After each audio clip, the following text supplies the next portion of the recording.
आज की क्लास में हम क्लास 10th के हिंदी बुक का चैप्टर 7 छाया मत छूना, जिसको गिरजा कुमार माथुर जी ने लिखा है, इसका प्रश्न उत्तर करेंगे। तो चलिए शुरू करते हैं। पहला प्रश्न है, कवि ने कठिन यथार्थ के पूजन की बात क्यों कही है? तो चलिए इसको करते हैं। कवि ने कठिन यथार्थ के पूजन की बात इसलिए कही है क्योंकि व्यक्ति को न चाहते हुए भी यथार्थ का सामना करना होगा।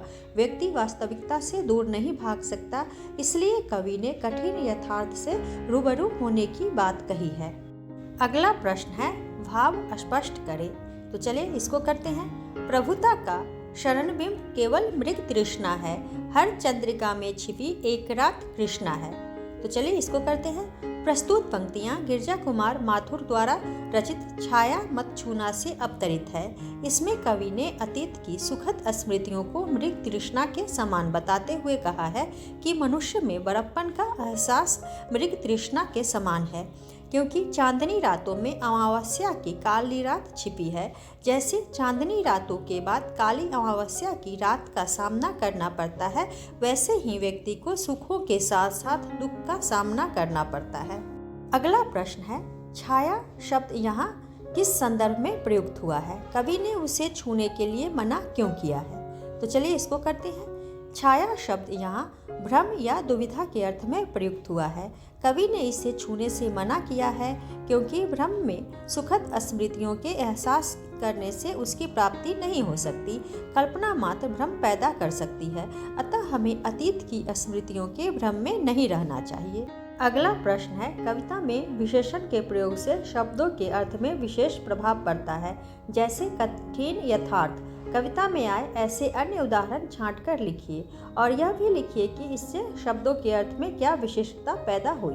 तो चलिए इसको करते हैं।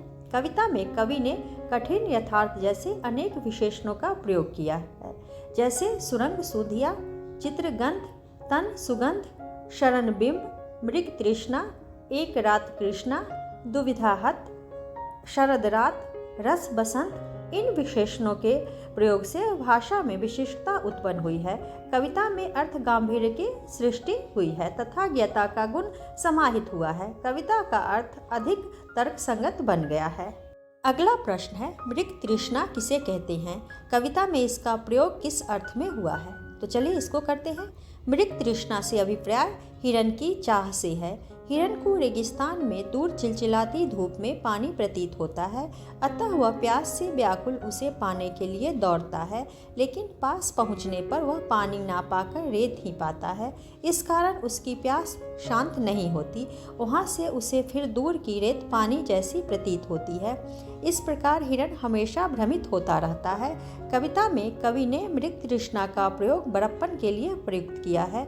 मनुष्य को सदैव बड़प्पन की चाह रहती है, लेकिन यह बड़प्पन अस्थायी है, क्योंकि सभी दिन एक समान नहीं होते।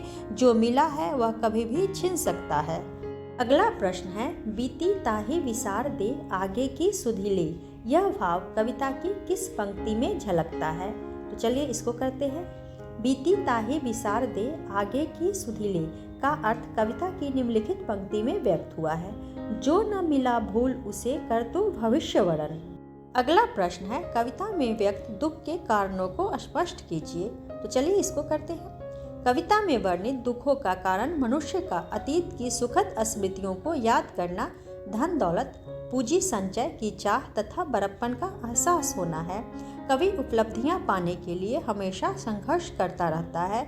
मनुष्य की चाह कभी समाप्त नहीं होती, उसकी इच्छा शक्ति हमेशा बलवती बनी रहती है, इसलिए वह हमेशा दुखी रहता है। वह यथार्थ की अपेक्षा अतीत में खोकर पुरानी यादों में भ्रमित रहता है, जो उसके दुखों को दुगुना बना देते हैं। तो आज की क्लास में इतना ही, फिर अगली क्लास में मिलते हैं। अगर आप लोगों को यह वीडियो पसंद आया हो तो वीडियो को लाइक करें और चैनल को सब्सक्राइब करें।